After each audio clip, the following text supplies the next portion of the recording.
Sekarang bayangkan, kamu sedang mengisi bensin di pom bensin milik negara. Tapi di balik tiap liter yang kamu bayar, itu tersembunyi rahasia gelap yang bikin negara rugi triliunan rupiah. Dan bahkan kamu juga ikut rugi.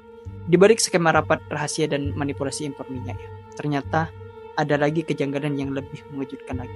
Sekarang Pertamina itu diduga menipu masyarakat dengan cara mengoplos BBM.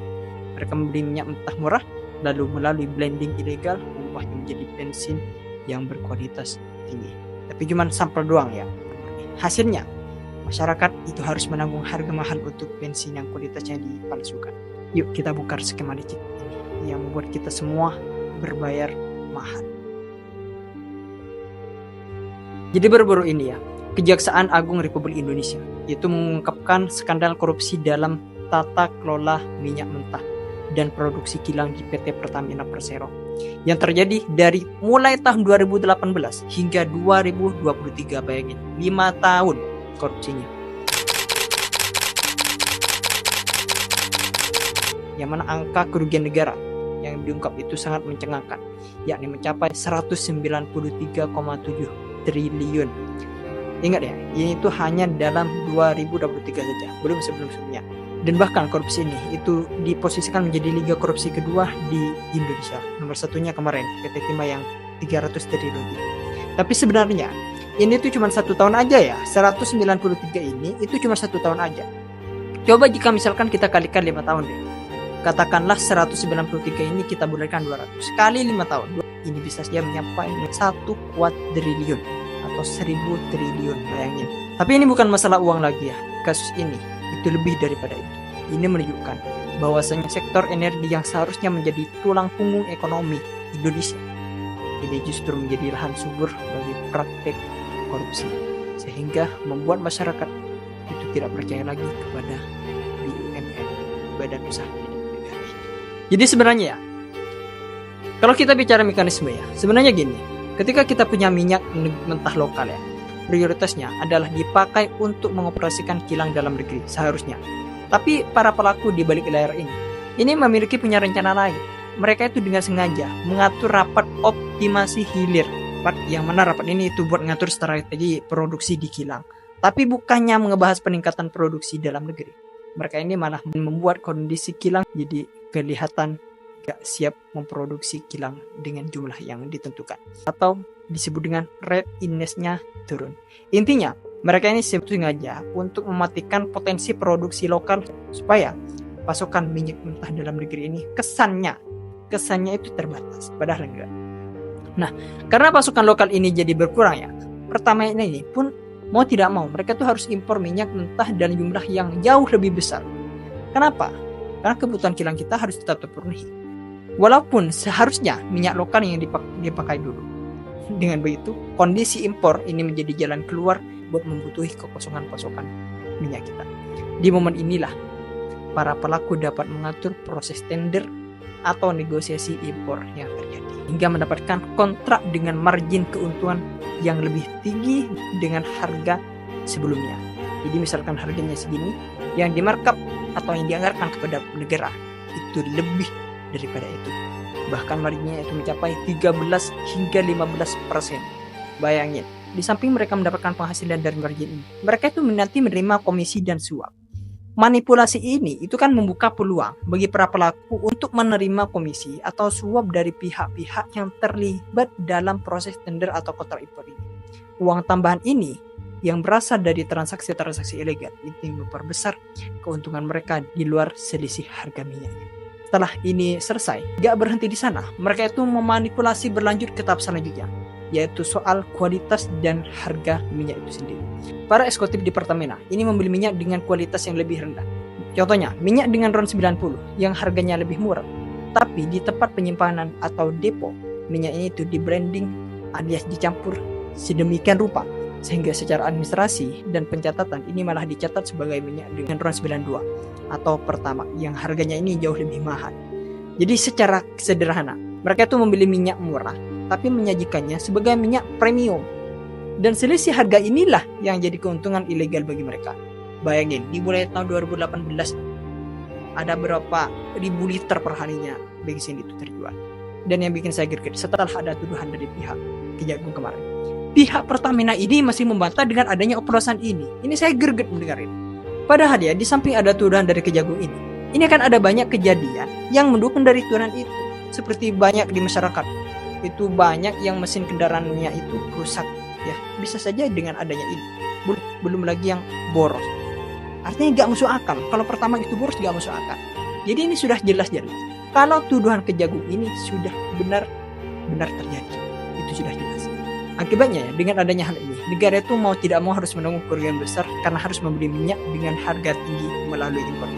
Ditambah lagi subsidi yang harus dikeluarkan. Selain itu harga BBM di pasar pun jadi naik, yang akhirnya membebani masyarakat pada akhirnya.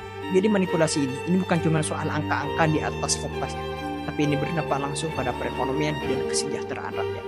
Singkatnya, para pelaku itu sengaja membuat kondisi produksi minyak lokal jadi tidak optimal dengan mengatur rapat optimasi hilir, sehingga mereka perusahaan harus mengimpor minyak dalam jumlah yang sangat besar. Nah, disitulah mereka itu mengoplos minyak dengan melakukan blending agar bisa mengklaim produk itu dengan kualitas yang tinggi.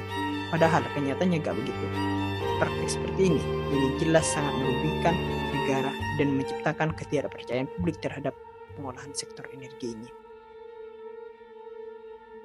Sebenarnya kalau kita balik dari sebelum-sebelumnya, korupsi yang terjadi di Pertamina ini gak hanya sekarang. Banyak korupsi sebelumnya yang terjadi. Pertama, dulu itu ada korupsi yang disebut dengan kasus suap proyek Kilang Balongan di tahun 2009, yang mana kerugian negara itu mencapai 2,7 triliun. Yang mana pada saat itu pejabat internal Pertamina ini bekerja sama dengan kontraktor untuk menggelembungkan nilai proyek.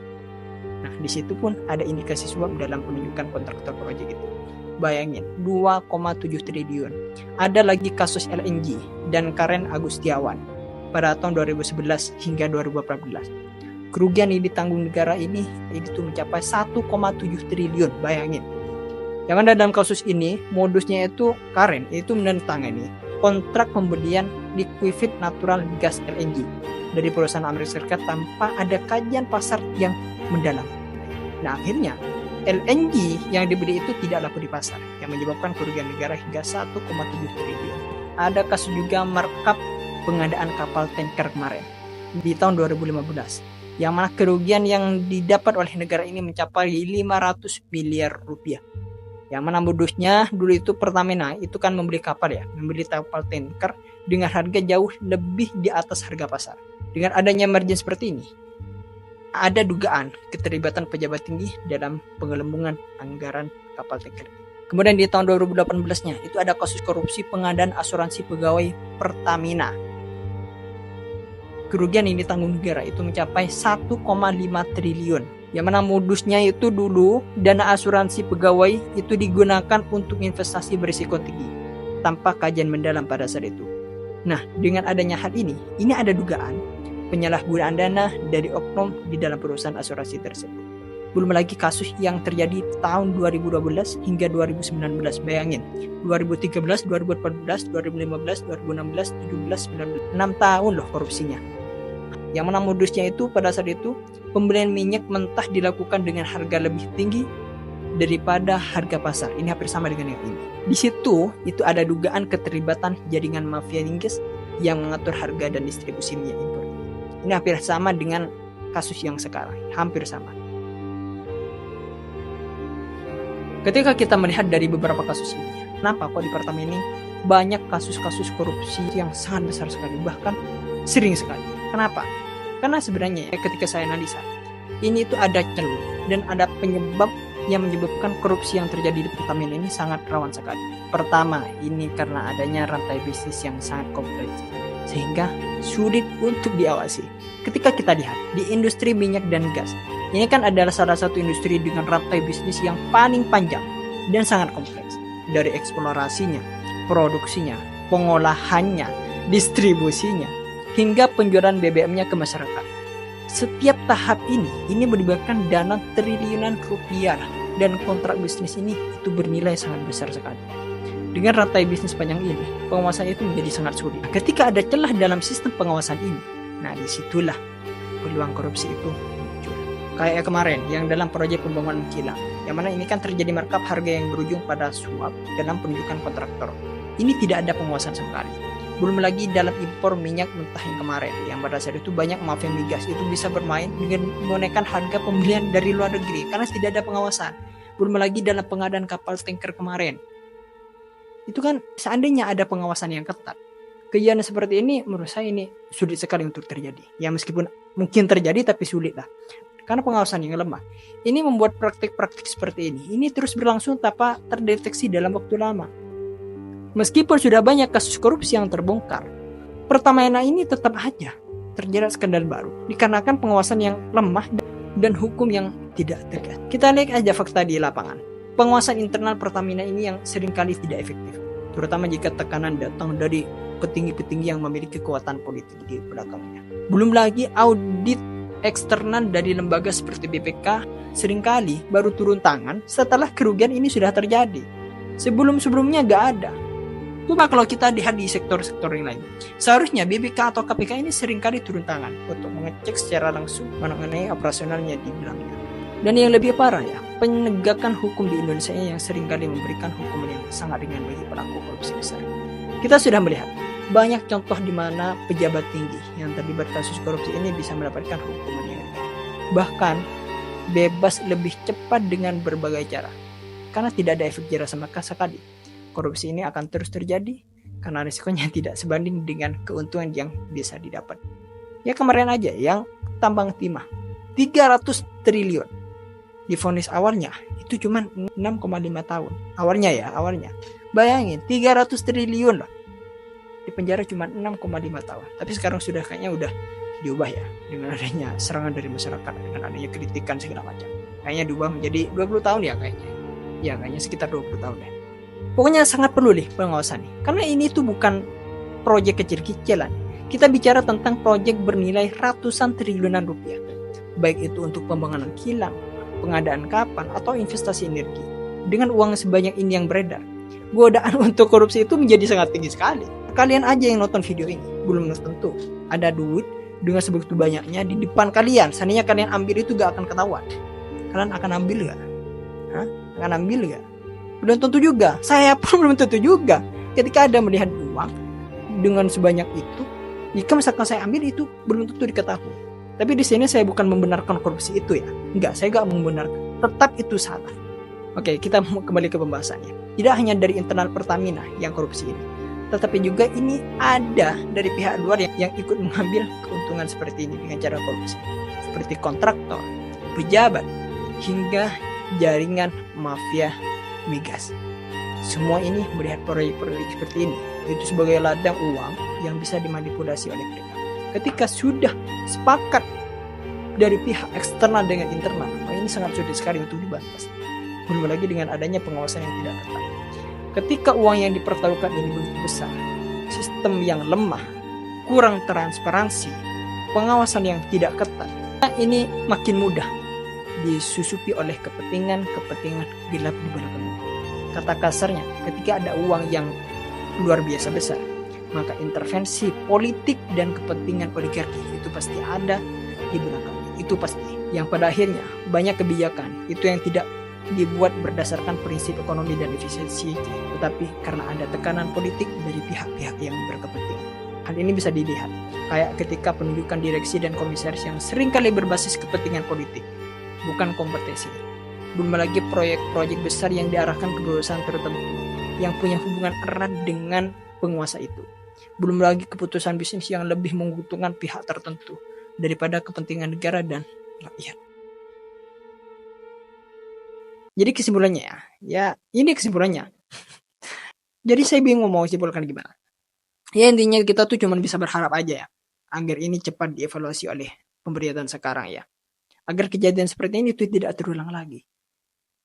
Dan ayolah, RUU perampasan aset ini cepat-cepat disahkan ya. Karena menurut saya cuman inilah jalan alternatif atau solusi untuk mengatasi masalah korupsi yang ada di Indonesia ini. Oh ya, dan ini lagi. Saya kan tadi lihat kalau korupsinya kan dimulai dari 2018 yang terjadi seperti ini. Padahal ketika saya lihat direkturnya kan ini berbeda-beda. Ya yang sekarang yang ditangkap yang terbaru sekarang.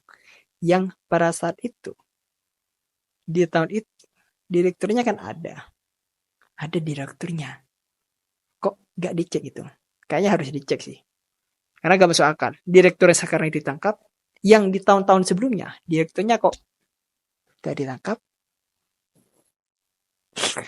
Pokoknya dicek nih. Ya, kalian cek sendiri lah siapa direkturnya atau komisarisnya mereka kemarin. Dan dia tuh seorang politikus yang terkenal sih. Bagaimana berkalian dengan korupsi seperti ini? Dan menurut saya tadi, itu siapa ya orangnya ya? Komisaris atau direktur yang sebelum-sebelumnya? Tulis di kolom komentar. See you next video. Eksklusif.